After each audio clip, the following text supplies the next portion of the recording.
সাটগাইয়া ভাষায় বলা হচ্ছে কি ব্যাঙে মুদিলে ফানি উড়ে, তো আর এটা কি ব্যাঙে মুদিলে ফানি উড়ে ফান অবস্থা হয়ে।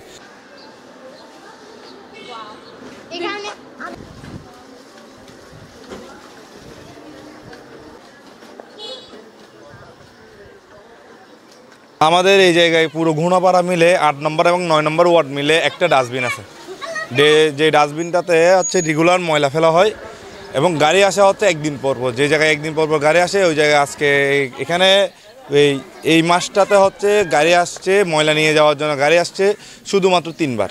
একটু বৃষ্টি দিলে সাটগাইয়া ভাষায় বলা হচ্ছে কি ব্যাঙে মুদিলে ফানি উড়ে, তো আর এটা কি ব্যাঙে মুদিলে ফানি উড়ে ফান অবস্থা হয়ে। এখানে আমাদের যে নালা আছে, এই যে নালা করছে এটা আগে অনেক বড় নালা ছিল। এটা আমাদের যখন পৌরসভার যখন কাজ হয়েছিল, উন্নয়নের যখন কাজ হয়েছিল, নালাগুলো যখন করা হয়েছিল তখন নালাগুলো হচ্ছে আরও ছোটো করে ফেলে, পানিগুলো হচ্ছে আপনার নালা দিয়ে না যায়, এখন পানি নালার উপর দিয়ে যায়।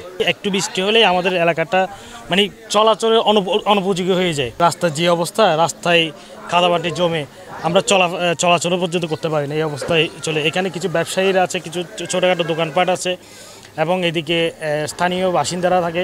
কিন্তু এই মনে হয় আমার প্রশাসনের একটা সুদৃষ্টি দরকার, কারণ এই বিষয়টা আমরা অনেকবারই উপস্থাপন করেছি প্রশাসনের কাছে বা স্থানীয় যারা কাউন্সিলর আছে ওদেরকেও বলেছেন, কিন্তু ফলাফল আসলে সবসময় জিরো পাচ্ছে আর কি।